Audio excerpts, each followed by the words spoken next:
Hi, Melissa Rycup here with Rycup Recruiting. I just enjoyed an evening conversation with Brené Brown being interviewed by Priya Parker.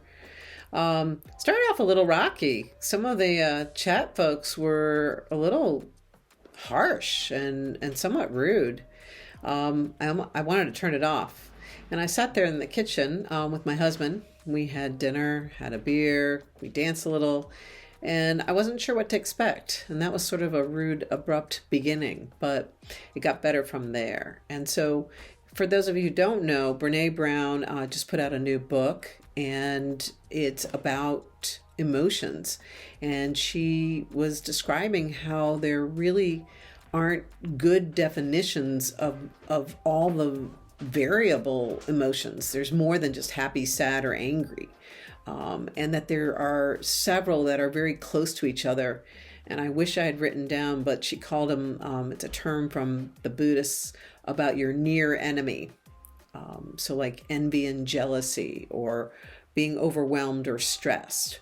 Or the one I really loved was the difference between joy and happiness. And it took a while for me to actually gather what she was saying and thinking, or how she defined them. But happiness seems to be more situational and in the moment, like I'm happy playing a video game, or happy reading a book, or happy eating a meal. But joy is that true feeling of connectedness and something that lasts beyond that moment. She described something, but for me, when she defined it, it was those moments in the kitchen when I used to be cooking as a single parent, and my kids would be doing their homework at the countertop, and the music would be playing, and the dog would be there, and I just wanted to stop action and remember that moment. That was true joy for me with my kids growing up. The other thing that she mentioned, there were two other strong words that really meant something to me. One was story catching, and literally catching the story. And we're not talking about adding to it or commenting on it, but being a steward of the story. She said, Brene said, we can't empathize. We can't know what it's like to walk in someone else's shoes.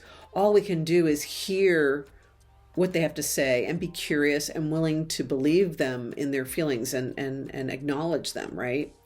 But the thing that I felt was the most powerful, and that I'd like to leave you with, is the thought of meaningful connection, because that's really been the story of my life.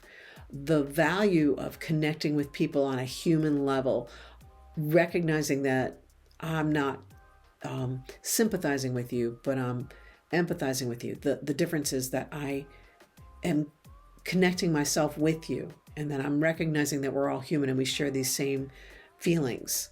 And that it's really, truly courageous to, as Brene used the Spanish word, which I love after spending 5 years in Guatemala, acompañar, to bear witness or to be with, accompany me, and the courage to walk next to me and not try to lead me or guide me or control me, but be there and hear me and listen to me and learn about me through words and emotions that are well defined.